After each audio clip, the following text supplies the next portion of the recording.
So this is the Cymbidium orchid bloom, and I have a bent wire that I'm just inserting into the water tube.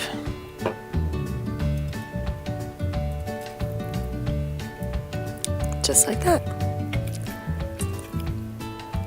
We do this because the stems on Cymbidium orchids are really short, and you wouldn't be able to work them into bouquets if you didn't somehow extend their stem.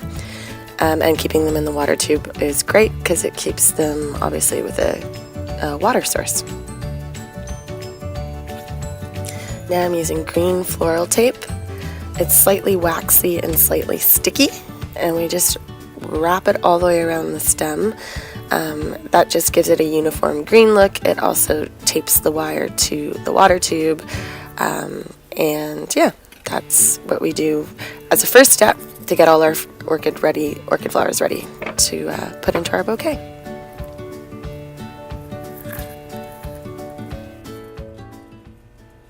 So we're going to start the bouquet with a central flower, and then we add flowers around it. So we've got the orchid. As you can see, it would have been too short without the wire that we put on it. So put the orchid in. I'll be bending out of the shot a lot, I'm sorry. That's where my bucket of roses is. So you have to remove the bottom leaves. You don't want any of those leaves to be in your bouquet because they will get slimy and rot and make your bouquet go off early. So it's hard to tell at this point. When we're working with 3 flowers, you're kind of just putting things in on an angle. You'll see it better with this rose. So it's on an angle.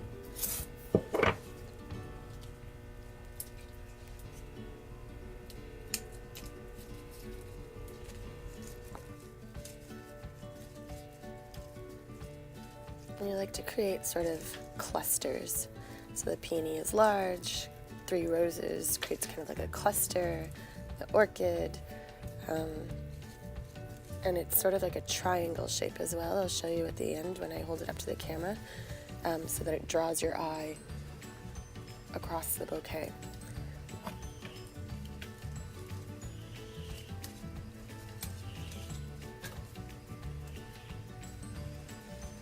When you're doing it, you kind of think of it as a recipe.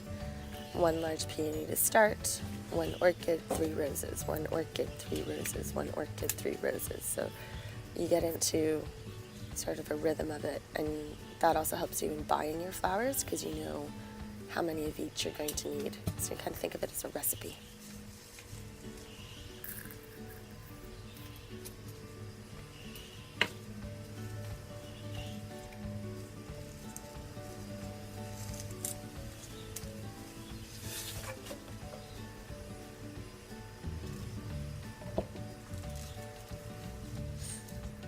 So the stems are spiraling.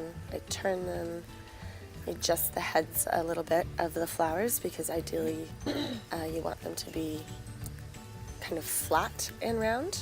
You don't want it to be too dome shaped, especially not at this point of the bouquet when it's just starting out. When you get closer to the ends, you can start tucking the flowers under and making it a little more round, but at this point you want to keep things quite flat. So that takes a bit of adjusting.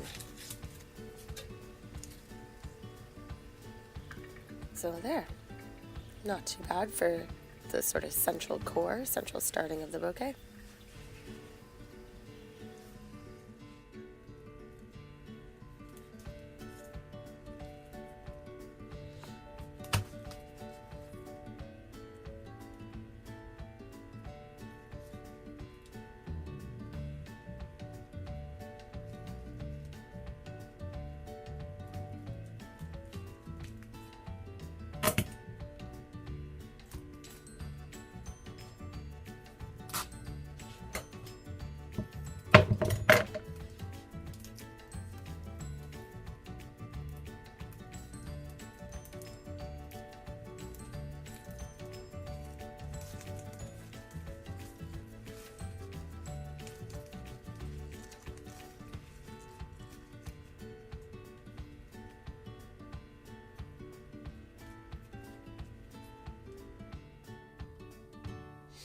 Alrighty, it's all done.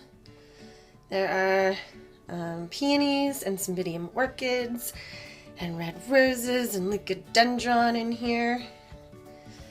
And very cool, I have also put lights in it.